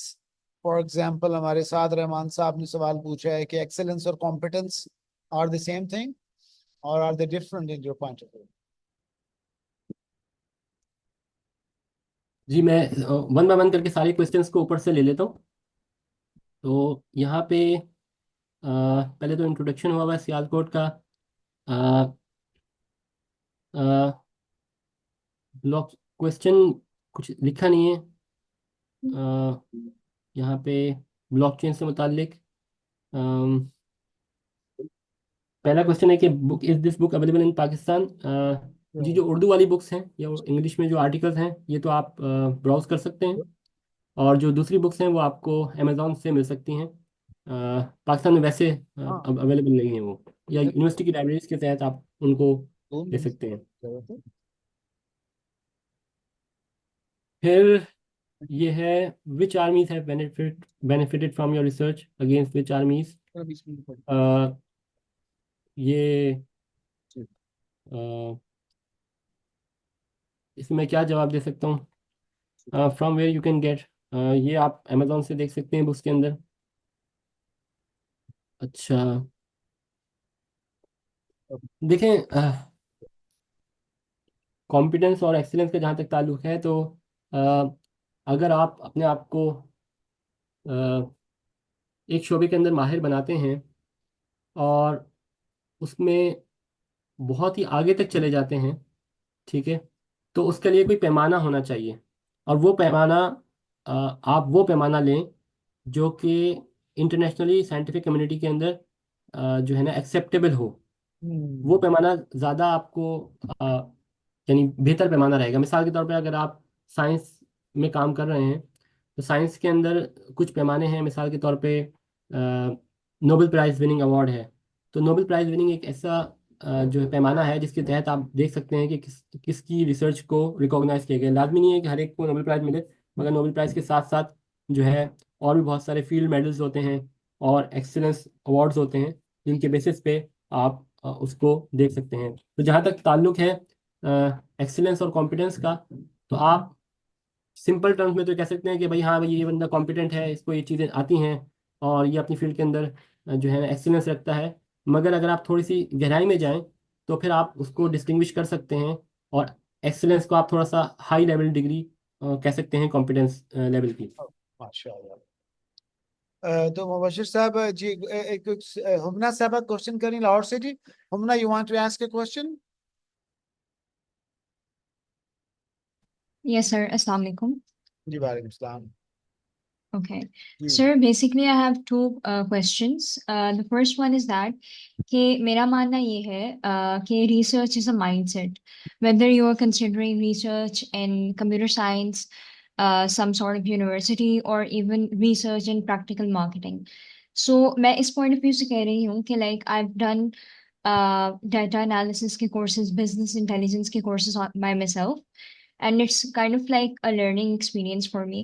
But I wanted to ask from you, especially considering your experience, okay, which research methodology course, considering the fact that I've already done these things, do you recommend to me? And other than that, the second question, I'll keep it short. कि आपने mention किया था कि there's a direct PhD opportunity, and after which level does that happen? And also Is there a degree specific requirement like ये सिर्फ CS के लिए होता है या art students can also do that for as far as publications are considered? जी देखें, जो research methodology का ताल्लुक है, तो वो साइंस की फील्ड्स के साथ रिसर्च मेथोडोलॉजी चेंज होती है। मिसाल के तौर पर बायोलॉजिकल साइंसेज है, उसमें जो रिसर्च मेथोडोलॉजी यूज़ हो सकती है वो कंप्यूटर साइंस पे यूज़ नहीं होगी। तो डिफरेंट रिसर्च मेथोडोलॉजीज हैं। तो आप जिस शोबे के अंदर काम कर रहे हैं उससे मुतालिक रिसर्च मेथोडोलॉजी को यूज़ करेंगे। वो कोई भी हो सकती है, क्वान्टिटेटिव भी हो सकती है, क्वालिटेटिव भी हो सकती है, कोई और दूसरी भी हो सकती है। तो अब आपने क्या करना है कि आप अपने फील्ड के अंदर जो अच्छी रिसर्च जो लोग कर रहे हैं, जहाँ पे अच्छी पब्लिकेशंस हैं, आप जब उनको जाके देखेंगे तो वो रिसर्च मेथोडोलॉजी का बाकायदा एक सेक्शन होता है, उसमें बता रहे होते हैं कि हम इस शोबे के अंदर काम कर रहे हैं और ये रिसर्च मेथोडोलॉजी हमने अडॉप्ट की है। तो जब आप 8-10 आर्टिकल्स पढ़ेंगे अपने फील्ड से मुतालिक, तो आपको एक थोड़ा सा आइडिया होगा कि इस किस्म की जो साइंटिफिक प्रॉब्लम्स हैं उनको एड्रेस करने के लिए हम ये पर्टिकुलर रिसर्च मेथोडोलॉजी अडॉप्ट करते हैं, या ये एक्सेप्टेबल रिसर्च मेथोडोलॉजी है। ठीक है, मिसाल के तौर पे सिमुलेशन को बाज़ लोग यूज़ करते हैं, मगर सिमुलेशन लाजमी थोड़ी है कि हर जगह एप्लीकेबल हो। बाज़ जगह प्रैक्टिकल रिसर्च यूज़ होती है, बाज़ जगह quantitative use research methodology use होती है, बाज़ जगह क्वालिटेटिव यूज़ होती है।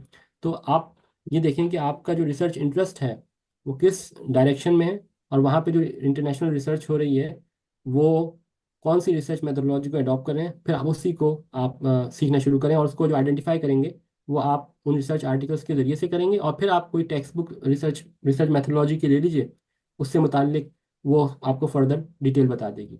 जहाँ तक दूसरे क्वेश्चन का ताल्लुक है, तो देखें, बहुत सारे मुल्क के अंदर आप अंडर ग्रेजुएट के अंदर डायरेक्ट, अंडर ग्रेजुएट के बाद डायरेक्ट आप PhD के अंदर जा सकते हैं। और बाद ममालिक के अंदर आपको मास्टर्स करना ज़रूरी होता है। मिसाल के तौर पर ऑस्ट्रेलिया के अंदर बहुत सारे ऐसे प्रोग्राम्स हैं जो कि डायरेक्ट अंडर ग्रेजुएट के बाद आपको PhD में रख रहे होते हैं, इनरोल कर रहे होते हैं बहुत सारी ऑस्ट्रेलियन यूनिवर्सिटीज़ के अंदर। जबकि दूसरे ममालिक के अंदर मास्टर्स लाजमी होता है, और मास्टर्स के बाद फिर आप PhD में दाखिला ले रहे होते हैं। तो अगर मैं आपका क्वेश्चन सही समझाऊँ, वो ये है कि आपने अगर बाहर PhD करनी है तो पहले आप ये देखें कि आपके पास मास्टर्स की डिग्री है या नहीं है, और अगर है तो कौन कौन से कंट्रीज़ के अंदर आप जा सकते हैं, कौन सी यूनिवर्सिटीज़ के अंदर जा सकते हैं, और अगर नहीं है और डायरेक्ट आप जाना चाहते हैं तो उसके लिए आपके पास कौन कौन से कंट्रीज़ अवेलेबल हैं, जैसे ऑस्ट्रेलिया हो गया या दीगर ममालिक हो गए। जज़ाकल्लाह। तो मुबशर जी भाई, हम बस बेसिकली चूंकि ये एंटरप्रेन्योरशिप के लोग हैं, और तो हम आपके अंदर भी एंटरप्रेन्योरशिप छुपी हुई है एक्चुअली। एक एंटरप्रेन्योर रिसर्चर जो को एंटरप्रेन्योरशिप उस वक्त कहेंगे जब वो क्रिएटिव हो, इनोवेटिव हो, पार्सिमोनियस हो, हार्ड वर्किंग हो, एक्सेलेंस पे बिलीव करता हो। और बल्कि हार्वर्ड का एक आर्टिकल था, entrepreneurs feel closer to God, कि वो इस प्रोसेस में खुदाए ताला को भी एक्सपीरियंस करते हैं। जब अनहोनी होती है, कोई अचानक आइडिया आ गया, अचानक ऐसी मुलाकात हुई, तो आपके सफर में भी ऐसी चीजें होती रहेंगी जनाब। इस सफर में, इस जर्नी में आप परेशान हैं, समझ ही नहीं आ रही, अचानक चीज मिल गई, किसी ने आइडिया आ गया, कोई ख्वाब आ गया, और आप बेचैन हैं, उस इस्तराब के अंदर आप दुआएं भी कर रहे हैं। और जी। जी बिल्कुल। मैं यहाँ पे अपनी यूनिवर्सिटी में एक मुझे कोर्स मिलता है पढ़ाने को, वो रिसर्च प्रैक्टिस एंड एथिक्स का है। और उसके अंदर बेसिकली मेरा काम ये होता है कि स्टूडेंट्स का रिसर्च प्रपोजल बनवाऊँ मास्टर्स लेवल का, और उनको हेल्प आउट करूँ कि वो अपना एक इनोवेटिव आइडिया लेके आएँ। तो ये जो ब्रेन स्टॉर्मिंग कराना है, ये मैं उनको बाकायदा बता भी रहा होता हूँ कि किस तरीके से वो इनोवेटिव आइडियाज़ लेके आ रहे होते हैं। अब यहाँ पे दो चीज़ों को मैं थोड़ा सा सेपरेट आउट करूँगा। एक ये है कि जो वो रिसर्च कर रहे हैं या जो मैं रिसर्च कर रहा हूँ उसको मैं टेक्नोलॉजी रेडीनेस लेवल के साथ मैप करूँ। यानी हमारे पास यूरोप के अंदर TR लेवल्स होते हैं। TR1 का मतलब ये है कि जो मैं रिसर्च कर रहा हूँ, जिस प्रॉब्लम पे मैं काम कर रहा हूँ, वो बिल्कुल थियोरेटिकल है, और अंदर 50 साल बाद या 100 साल बाद वो कमर्शलाइज होगी और उससे मैं कोई आउटपुट या सोसाइटी कोई आउटपुट नजर आएगी। फिर TRL 5 और 6 को मैं देखूंगा, तो मैं एक ऐसी रिसर्च कर रहा हूँ या ऐसी प्रॉब्लम पे काम कर रहा हूँ कि जो कि आगे प्रोडक्ट में तब्दील हो जाएगी, उसको मैं कमर्शलाइज कर सकता हूँ और उससे मैं इनोवेटिव सॉल्यूशंस सोसाइटी को दे सकता हूँ। अगर मैं आगे TRL 6-7 पे चले जाऊँ, तो मैं बिल्कुल ऐसी प्रॉब्लम पे काम कर रहा हूँ कि अभी जो सोसाइटी को प्रॉब्लम फेस हो रही है, मैं उसको लेके उसका सोल्यूशन दे रहा हूँ। तो अब ये साइंटिस्ट और रिसर्चर की रिसर्च पे डिपेंड कर रहा है कि वो कौन सी प्रॉब्लम्स को एड्रेस कर रहा है। तो मैं बता दें, खुद जो है, मैं वो 4 से 5 साल या 10 साल वाली जो रिसर्च है उसको जिसमें पसंद करते चीज़ों हैं। को कमर्शलाइज करना है, उस पे मैं काम कर रहा होता हूँ। ये तो एक जनरल सी बात थी। जहाँ तक ताल्लुक है कि इस तरह की प्रॉब्लम आई, बिल्कुल आई। क्योंकि जब आप रिसर्च पे काम कर रहे होते हैं बहुत सारे आप फंस जाते हैं, ब्लॉक हो जाते हैं। तो ऐसा हमेशा हुआ। उसके लिए फिर मैंने, एक तो वो है जो कि एक साइंटिफिक मेथोडोलॉजी है कि आप सोचते हैं, टाइम लगाते हैं, उस प्रॉब्लम पे रुक जाते हैं। और दूसरा ये है कि अल्लाह पाक की तरफ रुजू करते हैं, अल्लाह से दुआएं भी मांगते हैं। तो दोनों चीज़ों को साथ लेते हुए फिर मैंने इस तरह की प्रॉब्लम्स को सॉल्व करने की कोशिश की। बादशाह बस कपल ऑफ क्वेश्चंस ले लेते हैं। एक इकरा साहिबा से ले लेते हैं, इकरा यासीन इस्लामाबाद। और फिर सईद साहब हैं हमारे भाई, उन्हें नाम नहीं लिखा हुआ कहाँ से। जी इकरा, क्विक क्वेश्चन प्लीज। और जर्मनी से फारूक साहब ने कुछ सवाल पूछना है तो फिर आप पूछ लीजिएगा। Iqra please. Iqra, you are there? जी Saeed Sahab, you are there? जी अस्सलाम वालेकुम सर, मेरी आवाज़ आ रही है Hello, आपको? Assalamu alaikum. जी Iqra ji. Sir, my question is, I'm pursuing my MPhil education. So my question is, which research design, qualitative, quantitative, or mixed method is most suitable? अच्छा ma'am, ये तो असल में चलें मुबशर साहब जवाब दे देंगे। आपने बिजनेस का सवाल पूछ लिया, वो आईटी के रिसर्चर हैं। जी देखेंगे तो आपकी प्रॉब्लम पे डिपेंड करता है ना। अगर आप जो प्रॉब्लम आप एड्रेस कर रहे हैं उसमें आपने जो है ना जाके एक्सपेरिमेंट्स कंडक्ट करने हैं, या आपने प्योर डेटा पे काम करना है, तो आप एक डिफरेंट क्वांटिटेटिव रिसर्च मेथड्स की तरफ जाएंगे। अगर आपने जाके सर्वेस करने हैं, लोगों से इंटरव्यूज लेने हैं और इस तरह की चीज़ें करनी है, तो और फिर आप क्वालिटेटिव की तरफ जाएंगे, या फिर आप दोनों मिक्स को भी यूज़ कर सकते हैं। तो आपकी प्रॉब्लम, जो प्रॉब्लम स्टेटमेंट है, यानी जो रिसर्च प्रॉब्लम जो आप एड्रेस कर रहे हैं एजुकेशन के अंदर, उस पे डिपेंड करेगा कि आप कौन सी रिसर्च मेथोडोलॉजी यूज़ करेंगे। और उसको जानने का तरीका ये है कि आप अपनी इस रिसर्च प्रॉब्लम से मुतालिक जो रेलिवेंट आर्टिकल्स हैं वो आप निकालें और देखें कि वो कौन से, उस प्रॉब्लम को सॉल्व करने के लिए, वैलिडेट करने के लिए वो कौन से रिसर्च मेथोडोलॉजी यूज़ करते हैं। फिर आप उसी को जस्टिफाई कर सकेंगे कि आपकी जो रिसर्च मेथोडोलॉजी है वो करेक्ट है कि नहीं है। बादशाह, लिटरेचर रिव्यू करना Okay, होगा thank you. बेटा, लिटरेचर रिव्यू जी करना होगा। जी सईद साहब जी।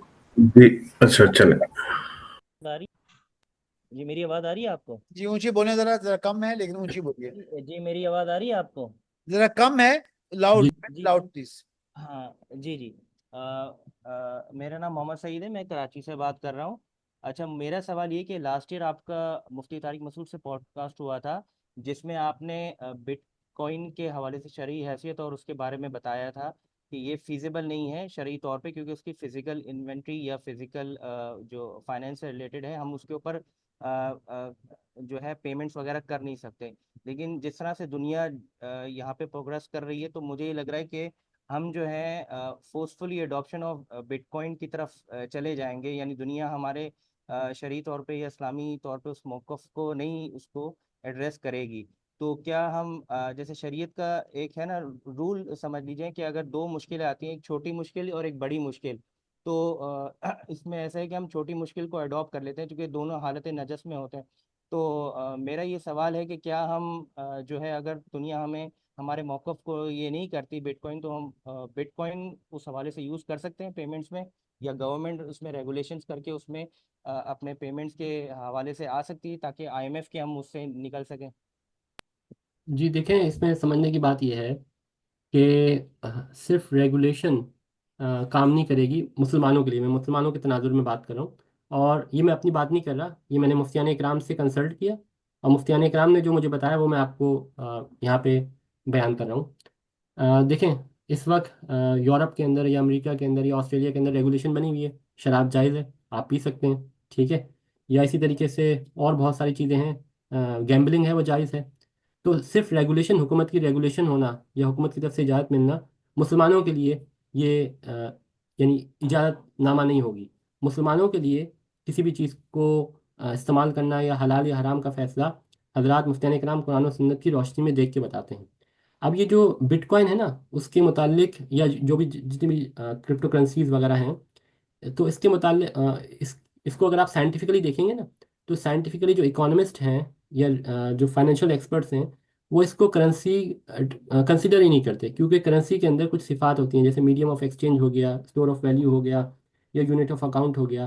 तो इसमें अगर आप जो संजीदा साइंटिस्ट हैं या एक्सपर्ट्स हैं, इकोनॉमिस्ट हैं, तो उसके अंदर ये ये जो सिफात हैं, ये जो फीचर्स हैं, ये करेक्टरिस्टिक हैं, वो उसके अंदर पाई नहीं जाती। ठीक है, उसमें बहुत ज़्यादा वॉलेटिलिटी होती है, वैल्यू आपको स्टोर नहीं कर सकता, ये तो इकोनॉमिस्ट बताते हैं, जो मगरब के इकोनॉमिस्ट हैं और जो फाइनेंशियल एक्सपर्ट्स हैं वो उसको करेंसी डिक्लेयर ही नहीं करते। और ये जो परसेप्शन है कि ये एक ऐसी करेंसी है जो कि पूरी दुनिया से बैंकिंग सिस्टम के निज़ाम को ख़त्म कर देगी और आईएमएफ या वर्ल्ड बैंक से आपको निजात दे देगी, असल में बात यह है कि जब साइंटिफिकली आप जाके देखेंगे ना, तो आपको पता चलेगा कि बिटकॉइन को जो कंट्रोल कर रहे हैं, जो चला रहे हैं, वो कौन चला रहे हैं। देखिए, बिटकॉइन एक कंप्यूटर कोड है ना। मैं ये कोड चलाना स्टूडेंट्स को प्रोजेक्ट में सिखाता हूँ कि किस तरह से आप अपनी नई क्रिप्टो करेंसी बना सकते हैं। यानी मैं उनको तरगीब नहीं दे रहा कि वो नई क्रिप्टो करेंसी बनाए, मैं उनको कोडिंग बता रहा हूँ कि अगर हमने कोडिंग करनी है किसी चीज़ की तो कैसे होगी। तो बिटकॉइन का कोड मौजूद है। अब आप ये बताइए कि जो बिटकॉइन का कोड है ये ओपन सोर्स कोड है, इसको कोई कोई ना कोई तो मेंटेन कर रहा है ना। वो कौन है? एमआईटी के अंदर रिसर्चर्स हैं जो उस कोड को मेंटेन कर रहे हैं। तो इसका मतलब ये हुआ कि एमआईटी इस कोड को देखभाल कर रही है। तो ये कहना कि इस कोड को कोई चेंज नहीं कर सकता, ये साइंटिफिकली गलत है। ये कोड एक ओपन सोर्स कोड है, कंप्यूटर साइंस का कोड ओपन सोर्स प्रोजेक्ट है, जैसे लिनक्स ऑपरेटिंग सिस्टम है। लोग इसको यूज़ करते हैं, ठीक है, और इसमें चेंजेस करते हैं। तो ये दावा करना कि इसके कोड को कोई कंट्रोल नहीं कर सकता, ये गलत है साइंटिफिकली। इस पे साइंटिफिक रिसर्च मौजूद है, मैं बहुत आर्टिकल्स इस पे लिख चुका हूँ, आप उसको देख सकते हैं, डिफरेंट रिसर्चर्स के आर्टिकल्स देख सकते हैं। फिर दूसरी चीज़ ये है कि एक होती है पैरेटो डिस्ट्रीब्यूशन, यानी ये है कि 20% ऑफ पॉपुलेशन 80% ऑफ पॉपुलेशन की रिसोर्सेज को कंट्रोल कर रही होती है। नॉर्मल जो वेल्थ डिस्ट्रीब्यूशन है आपकी दुनिया के अंदर, वो ये है। जो वेल्थ डिस्ट्रीब्यूशन बिटकॉइन और दीगर क्रिप्टो करेंसीज के अंदर है वो इससे भी ज़्यादा बुरी है। तो साइंटिफिकली जब आप बात करेंगे, आप कहेंगे कि यार एक बुरे को छोड़ के, यानी वर्ल्ड बैंक, आईएमएफ और करंट इकोनॉमिक सिस्टम को छोड़ के, फाइनेंशियल सिस्टम को छोड़ के, आप एक ऐसे सिस्टम की तरफ जा रहे हैं जो कि उससे भी यानी बहुत बुरा है। देखें, आप प्रोपेगेंडे पे ना जाएं, ठीक है, आप साइंटिफिक जो मेथड्स हैं या साइंटिफिक थिंकर हैं उसके तहत आप देखें ना, प्रूफ के साथ। तो भाई, आपकी मिसाल के तौर पे, क्या यूके ने अपने ब्रिटिश पाउंड को छोड़ के बिटकॉइन को एज अ लीगल टेंडर इख्तियार कर लिया है? क्या अब पाउंड ख़त्म हो चुका है? क्या यूरोप ने यूरो को ख़त्म कर दिया और बिटकॉइन को एज अ यानी लीगल टेंडर यूज़ कर रहे हैं? क्या ऑस्ट्रेलिया ने ऑस्ट्रेलियन डॉलर को छोड़ दिया है? क्या यूएस ने यूएस डॉलर को छोड़ दिया है? तो जब ये सारे ममालिक छोड़ देंगे, ठीक है, और बिटकॉइन को एज अ लीगल टेंडर इख्तियार कर लें, तो फिर वो कंडीशन आएगी कि फिर हम सोचेंगे कि यार हमें इसको अडॉप्ट करना चाहिए एज अ करेंसी या नहीं। मगर ये ममालिक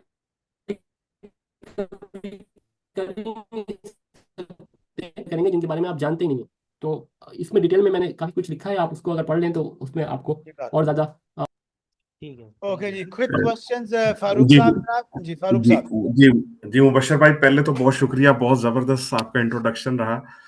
अच्छा, मेरा सवाल ये है कि मैंने मास्टर्स किया था जर्मनी से, और उसके बाद मैंने जर्मनी की जो वालियो सीमेंस कंपनी है, बेसिकली वालियो फ्रेंच कंपनी है, वहाँ के रिसर्च एंड डेवलपमेंट में as a hardware development engineer काम स्टार्ट किया। तो मेरा ये क्वेश्चन ये है कि क्या जो मेरा फील्ड है पावर इलेक्ट्रॉनिक्स का, इसमें एक्सीलेंस लाने के लिए मुझे पीएचडी जरूरी है कि नहीं? क्योंकि मैं 7 साल से आर&डी में काम कर रहा हूँ, लेकिन मेरा जो काम है वो बिल्कुल प्रोडक्ट से रिलेटेड है। मतलब जो सीरीज प्रोडक्शन के लिए फंक्शनल टेस्ट स्पेसिफिकेशन लिखना, लाइफ टाइम टेस्ट के कॉन्सेप्ट डेवलप करना। तो आप क्या समझते हैं कि अगर मुझे पीएचडी की जरूरत है कि मैं फर्दर अपने फील्ड में एक्सपर्ट बनने के लिए, और इस स्टेज पे पीएचडी कितनी रेलेवेंट रह गई है? जिस तरह के जिस तरह ओपन एआई, जिस तरह चैट जीपीटी, और जिस तरह से बहुत ज्यादा इवॉल्व हुई है टेक्नोलॉजी, तो आप क्या समझते हैं इसके बारे में? थोड़ी सी रहनुमाई जी देखें, अगर आप पावर इलेक्ट्रॉनिक्स के शोबे में काम कर रहे हैं तो आप क्या कोई स्टैंडर्ड्स डेवलप कर रहे हैं या आप कोई पैटर्न्स लिख रहे हैं? तो अगर आप एक्सीलेंस हासिल करना चाहते हैं तो आप स्टैंडर्डाइजेशन की तरफ चले जाएं, स्टैंडर्ड्स लिखने की तरफ चले जाएं। अगर आप आर&डी में काम कर रहे हैं और आप कोई प्रोडक्ट्स डिज़ाइन कर रहे हैं, कोई इनोवेटिव आइडियाज़ कर रहे हैं, तो आप पैटर्न्स लिखना शुरू कर दें। तो लाजमी नहीं है कि हर बंदा एक्सीलेंस हासिल करने के लिए अपने शोबे के अंदर पीएचडी करे। पीएचडी एक आपको जो है ना एक डिफरेंट एरिया डायरेक्शन की तरफ लेके जाएगी। ठीक है, आप अगर आर&डी के अंदर ही हैं और आप चाहते हैं कि भाई इन्वेंशंस करें, तो आप उन इन्वेंशंस को इन्वेंशन डिस्क्लोजर्स फॉर्म्स होते हैं, उसके तहत आप आगे कम्युनिकेट कर सकते हैं, तो उसके ज़रिए से आप एक्सीलेंस हासिल कर सकते हैं। तो लाजमी नहीं है कि आप पीएचडी की डायरेक्शन में जाएं। और इस एज में देखें, ये तो शौक पर डिपेंड करता है। असल में अगर आप की जो मोटिवेशन है वो ये है, या किसी भी बंदे की मोटिवेशन ये है कि मैंने बड़े ओहदे हासिल करने हैं, पैसा हासिल करना है, तो ये एक अलग मोटिवेशन है। और एक मोटिवेशन ये है कि यार मैंने साइंस को समझना है, आगे नॉलेज नई डेवलप क्रिएट करनी है, साइंस में मकाम पैदा करना है मुसलमानों का, पाकिस्तान का, ये एक अलग सोच है। तो पहले आप मोटिवेशन देखेंगे, क्योंकि मोटिवेशन बहुत मैटर करती है। माशाल्लाह। ये जबरदस्त। जनाब क्विक क्वेश्चन हमारी निहाल साहब, एंड देन उसके बाद एक आखिरी सवाल होगा। निहाल भाई, क्विक क्वेश्चन। अस्सलामुअलैकुम। सर मेरा ये सवाल था कि अगर कोई बंदा ब्लॉकचेन में काम कर रहा है, और जैसे मैंने आपके थोड़े बहुत रिसर्च आर्टिकल्स वगैरह पढ़े हैं, तो क्रिप्टो वगैरह में जैसे आपने मसले बयान किए हैं, तो ब्लॉकचेन के अंदर रहते हुए हम किस डायरेक्शन की तरफ काम कर सकते हैं? जी देखें, blockchain is like a database. ठीक है, जैसे डेटाबेस आपका नॉर्मल ओरेकल हो गया, सीक्वल हो गया, तो या कोई भी सॉफ्टवेयर हो गया। तो अब मिसाल के तौर पे एक बंदा सॉफ्टवेयर एक ऐसा डिज़ाइन करता है जो कि गैम्बलिंग के अंदर यूज़ होगा, या शराब की फैक्ट्रीज के अंदर यूज़ होगा। तो इसका मुफ्तियान इकराम जो हुक्म बताएंगे वो अलग बताएंगे। ठीक है, मिसाल के तौर पे एक शराब की कंपनी है वहाँ पे, या एक कोई गैम्बलिंग की कंपनी है जहाँ पे स्पेसिफिकली आप उन्हीं के प्रोडक्ट्स या सॉफ्टवेयर बना रहे हैं। तो अब सॉफ्टवेयर बनाना बताते खुद तो सही है, मगर जहाँ पे उसकी यूटिलाइजेशन हो रही है वो गलत हो रही है। तो इसी तरह से ब्लॉकचेन इन एसेंस तो सही है क्योंकि वो डेटाबेस है। अब कहाँ पे आप कौन सी प्रोडक्ट्स उसके लिए बना रहे हैं, मिसाल के तौर पे आप मदरसे का एक सॉफ्टवेयर बना के दे देते हैं जिसमें रजिस्ट्रेशन होती है, या यूनिवर्सिटी की एग्जाम्स के की एंट्री आपके लिए, रिजल्ट्स के लिए आप एक सॉफ्टवेयर बना के दे देते हैं। अब ये तो उसके जायज़ इस्तेमालात हैं ना। तो आप अपनी एप्लीकेशन को देखेंगे कि ब्लॉकचेन की एप्लीकेशन आप किस एरिया में कर रहे हैं, और कोई स्पेसिफिक एरिया हो तो वो फिर आप मुफ्तियान काम को पूछ लें तो स्पेसिफिकली आपको बता देंगे कि भाई ये ये जायज़ भी है कि नाजायज़ है। Thank you very much. The last question is के हमारी निदा फातिमा साहब लाहौर से फरमा रही हैं, I think, what should be the research guide for a student in undergrad in CS. एक देखिए अंडर अंडरग्रेड। ग्रेजुएट, जी अंडर ग्रेजुएट के अंदर सबसे पहले तो आप कोशिश ये करें कि जो सब्जेक्ट्स आप पढ़ रहे हैं उनमें एक्सीलेंस हासिल करें, उनमें महारत हासिल करें।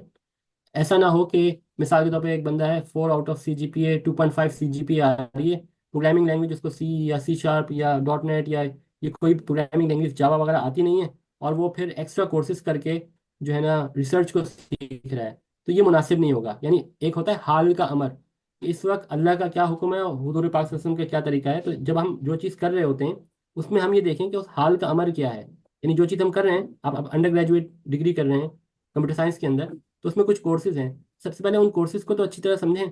जब आप उसको अच्छी तरह समझ लें, उसको आपके कॉन्सेप्ट्स क्लियर हो जाएं और उसमें एक्सपर्ट हो जाएं, और अच्छे आपकी जो है ना परफॉर्मेंस हो, तो फिर आप एक्स्ट्रा चीज़ की तरफ जाएं। तो इन समरी आपके सवाल का जवाब यह है कि पहले कोशिश ये करें कि अंडर ग्रेजुएट के कोर्सेज अच्छे तरीके से उसमें आप एक्सेलेंस हासिल करें। फिर जब आपके पास एक्स्ट्रा टाइम हो तो कोई एक शोबा इख्तियार कर लें, उस शोबे को लेते हुए अपनी एक्सपर्टीज उस शोबे में एक्स्ट्रा डेवलप करना शुरू कर दें। मिसाल के तौर पे प्रोग्रामिंग, गेम प्रोग्रामिंग में आपका इंटरेस्ट है, तो आप एक्स्ट्रा सर्टिफिकेशंस कर लें या एक्स्ट्रा बुक्स पढ़ लें, या गेम प्रोग्रामिंग की जो एडवांस टॉपिक्स हैं उनको एक्सप्लोर कर लें। इस तरीके से आपका एंटरप्रेन्योरशिप में इंटरेस्ट है तो आप उस तरफ चले जाएं। तो पहले अपने आप को सेव करें, अपनी अपनी जो डिग्री आप कर रहे हैं उसको सेव करें अच्छी तरीके से, क्योंकि वो मैटर करेगी। माशाल्लाह जी, बहुत शुक्रिया जी मुबशर साहब, जज़ाकल्लाह। इस वक्त पाकिस्तानी यूनिवर्सिटीज एक क्रॉस रोड पे हैं, और जैसे सही फरमाया, एक एक थोड़ा सा एक सोसाइटी में एक प्रेशर भी है और सवाल भी पैदा हो रहा है। In our case GIFT university, हमारे चेयरमैन साहब जो हैं वो भी कह रहे हैं कि यार आप लोग रिसर्च, क्योंकि जब हम अच्छी नहीं करते मुबशर भाई, तो जो इंडस्ट्री है और हमारे जो यूनिवर्सिटी प्राइवेट सेक्टर के जो ओनर्स हैं, वो उन रिसर्चेस की ना वो उस तरह की रिस्पेक्ट नहीं कर पा रहे, और हम लो क्वालिटी की रिसर्च करके लो इजी जर्नल्स में पब्लिश करी जा रहे हैं, जिसके नतीजे में ऐसे लोग तैयार हो रहे हैं जो ना काम के ना काज के, ना वो रेलेवेंट हैं, ना इंडस्ट्री के रेलेवेंट हैं, ना वो प्रॉब्लम सॉल्विंग कर पा रहे हैं, ना उसके नतीजे में एथिक्स इंटेग्रिटी प्रमोट हो रही है। तो आपको आज बुलाने का एक तो मकसद ये था कि आपकी ज़ाती ज़िंदगी हम जानना चाह रहे थे, और कि इसमें कैसे अल्लाह ताला की मदद आई और आपने कैसी मेहनत की, माँ बाप की दुआओं का भी ज़ाहिर है बहुत रोल होगा, और ये सब चीज़ें एंटरप्रेन्योरशिप के अंदर शामिल हैं। फिर कई घंटों बैठकर साल साल उस चीज़ में पर मुज़ाकरा करना, रिफ्लेक्ट करना, उस्ताद की इज्जत करना, ये भी एंटरप्रेन्योर माइंडसेट के अंदर हमारी चीज़ें आती हैं। तो बहरहाल ये एक डायलमा है जिसमें इस वक्त हमारे यूनिवर्सिटी के प्रोफेसर फंसे हुए हैं। हम दुआ करते हैं कि वो रिसर्च जो करें वो अप्लाइड करें, और अगर कोई थ्योरेटिकल भी करना चाह रहा है तो खालिस काम करें, थोड़ा कर लें, चंद पेपर्स पब्लिश कर लें, ये भी दर्जा एहसान की तरफ उनको ले जाएगा। तो जनाब ये एक ज़रा डिफरेंट पर्सपेक्टिव था my dear respected students and participants. एक प्योर रिसर्चर की तरफ से था, लेकिन हमारा जो एंटरप्रेन्योर माइंडसेट है वो उसका इजहार कहीं भी हो सकता है, फादर में, मदर में, रिसर्चर में। तो ये हमारे सर, आपने सर कोई दुआ देनी है सर? मुकरम अंकल, आपने कोई 83 इयर्स के हैं, इन्होंने एमएससी मैकेनिकल इंजीनियरिंग की हुई सर ने। सर आपको कंक्लूडिंग शुक्रिया अदा कर दें सर हम सब की तरफ से। मुबशर साहब को शुक्रिया अदा कर दें सर, फसाहत और बलागत वाली उर्दू में अदा कर दें, शेर भी पढ़ सकते हैं अल्लामा इकबाल का सर। म्यूट म्यूट हैं आप म्यूट हैं। अनम्यूट कर लें जनाब इनको, मुबशर साहब, मुकरम साहब। हो गया जी? हो जी गया हो गया। जी, बहुत शुक्रिया अफशा, आपने बहुत अच्छा ये टॉपिक छड़ा। खासा ये हमारे यहाँ नाजुक है, क्योंकि हमारे लोग रिसर्च करते हैं ग्रेड आगे बढ़ाने के वास्ते, असिस्टेंट प्रोफेसर प्रोफेसर बन गए, लेकिन क्वालिटी रिसर्च जो है, अब मुझे बड़ा अफसोस हुआ देख के जो है ना, एक आपने बताया एडियंस जो हैं उनका राज चल रहा था कराची में, और मेहरान यूनिवर्सिटी वालों को आपको कितनी जदोजहद करनी। बहरहाल अल्लाह ने आपका हाथ पकड़ा। अहम बात ये थी आपकी तलब जो थी बहुत सादिक थी, और अल्लाह ने आपको मौका दिया, को इनाम दिया, आपके वालिदैन की दुआएं और आपका जज्ब सादिक कि माशाल्लाह आप इस तरह वापस आ गए। इकबाल ने कहा ना, पलट कर झपटना, झपट कर पलटना, लहू गर्म करने का एक बहाना। आप आ गए माशाल्लाह, और बहुत उम्दा जी, ये मुख्तलिफ पर्सपेक्टिव था, लेकिन बहुत हिसाब से अच्छा कि लोग चले पता कि असल में एहसान का क्या मायने हैं। बहुत शुक्रिया आपका हम सब की तरफ से, जज़ाकल्लाह मैं खैर। बहुत बहुत बिल्कुल शुक्रिया, जी बहुत बहुत शुक्रिया। मुबशर भाई को मुबारकबाद देता हूँ कि इन्होंने आईसीसी के उस वादे को पूरा किया, 5 साल सर्व की माशाल्लाह, और अल्लाह जी ताला जी, इसकी बरकत माशाल्लाह से। बहुत अ, इंस्पिरेशनल था। बहुत शुक्रिया जनाब मुबशर भाई, कभी मौका मिले तो Pakistan, Gujranwala, Lahore, Karachi, we like to see you and may अल्लाह ब्लेस यू। बहुत शुक्रिया सर। बहुत बहुत शुक्रिया, जज़ाकल्लाह खैर। अस्सलाम वालेकुम। जज़ाक अस्सलाम वालेकुम। वालेकुम अस्सलाम। वालेकुम अस्सलाम।